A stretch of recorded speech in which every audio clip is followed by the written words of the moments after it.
سلااوان لێبێت لە گوندی وێزەی دەڤەری باڵەکەتیم دیارە ئەمڕۆ یاریسکی سربەفر کە بە بەشداری یاریزانانی بیانی و ناوخۆی لێرە ئەنجامەدرێت چاڵاشەکە لە ژێر چاودێری بەڕێوەبەرایەتی گەشت و گوزاری چۆمانە لەگەڵمان بن بۆ ئەوەی بەرگەکانتان بۆ بگوازینەوە.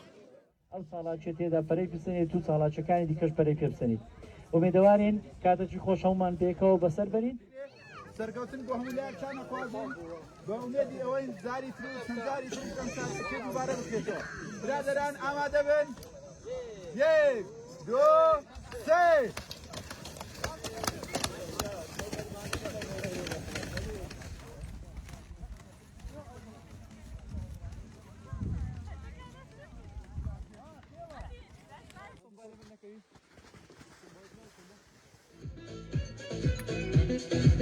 ئێمە وەکو بەڕێوەبەراتی گەشت و گوزار چاودێری ئەم ساڵاچیەکەین. ئەمە پێشبڕکەیەکی سکیە کە کۆمپانیای گەشتیاری VIK کوردستان ڕێشی خستووە لەژێر چاودێری بەڕێوەبەراتی گەشت و گوزاری چۆمان.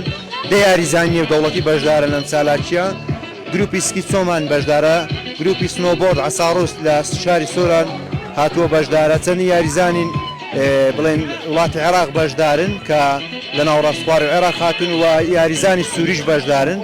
ئەم چالاکیەکی سەرکێشی و وەرزشیە کە پێشبڕکێ لە نێوان یاریزانان ئەنجامەدرێ.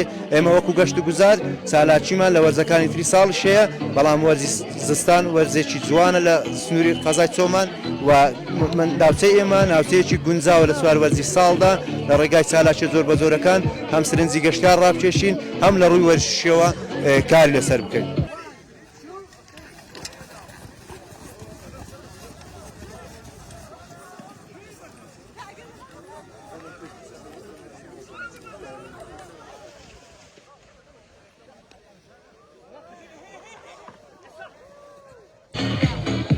Era Russia.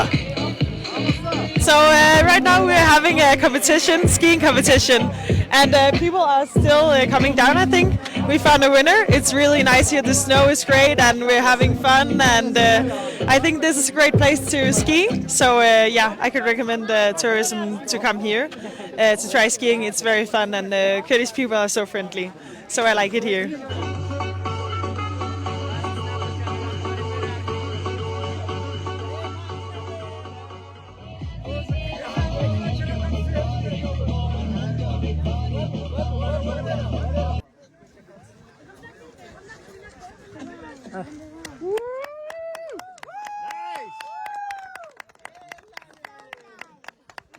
من ڕۆژ کامەران خەڵکی دانیشتوی قەزای چۆمانم 4 ساڵە یاریزانم لە تیمیسکی چۆمان و بەر لەوەی سوپاسی هەموو لایەکەکەم سوپاس بۆ ڕێکخراانی فستیڤاڵ و گەرە بەڕێوەبەراتی گەشت و گوزاری چۆمان و وە کۆمپانیای کاکا عومەریش سوپاسیانەکەین و ئەمەوێت زۆر سوپاسی تیمەکەم بکەم کە بەڕاستی گرینجیان زۆر پێم دازانیان کە چۆن بڵێین دوا ڕۆژێکم لە پاشام دەستخۆشی لە تیمەکەمەکەم بە تایبەتی بەڕێوەبەری تیمەکەم مامۆستا ڕامیار گاشا دووبارە دەستخۆشی لێکەم و لە تەواوی ستافی تیمەکەم هەستێکە بڵێم دەرنابڕێت چەند خۆشە کە پلەیەکەم بەدەستبینی لە ئاستی یاریزانی ناوخۆ و یاریزانی بیانی چونکە ئەم فستیڤاڵە یاریزانی بیانیشمان زۆر لەگەڵ بوو هەساکان نەتوانم بە تەواوی دەری بڕم زۆر خۆشحاڵ بووم بەخێر بێن.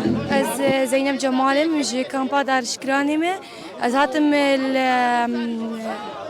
Çoman مسابقه از نش بو مسابقه تنی هاتم زیکی من درکتم بس نش بو مسابقه دم جواز خوبه علمینم جبو مزار جبو جو جبو برفي از نش بو مسابقه تم جبو انه وزبره بحمولنا جبو انه صوره تاع بقرم ورم سر برفي بيشاروجي و بس ورم سر برفي وجبو مشاهده يعني هواري خو بيشجعين انه ورن تشيك لاي كامبي اجبو ولوتي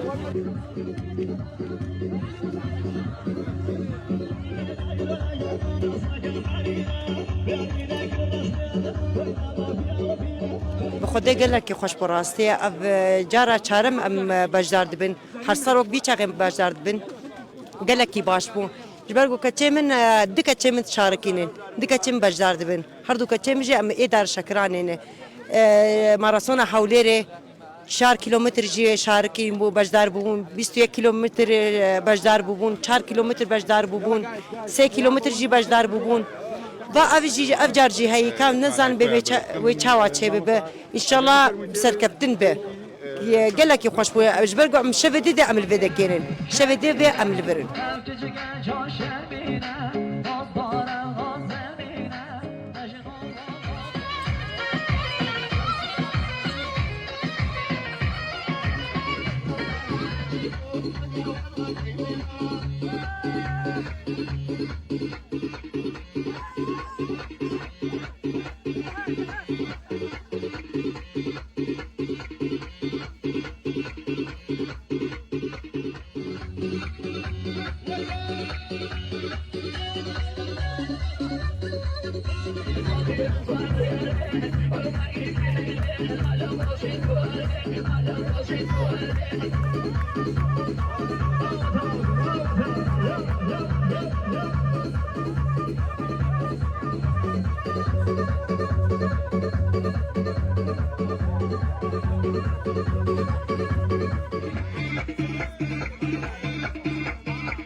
بەڵێ ئازان ئەوەی بینیتان کۆی دیمەنەکانی یاری خلیسکانی سەربەفرێ بوو کە لە گوندی وێزەی دەڤەری باڵەکایەتی ئەمڕۆ بە بەشداری یاریزانانی بیانی و ناوەخۆی لێرە بەڕێوە چوو و گوندی وێزە بەرزترین و سارترین شوێنی کوردستان بوو کە بەڕێبەرایەتی گشتی گەشت و گوزاری سۆران و بەڕێبەرایەتی گەشت و گوزاری چۆمان هەستا بوون بە ئەنجامدانی ئەم یاریە کە لە سارترین و بەرزترین گوندی کوردستان بەڕێوە چوو.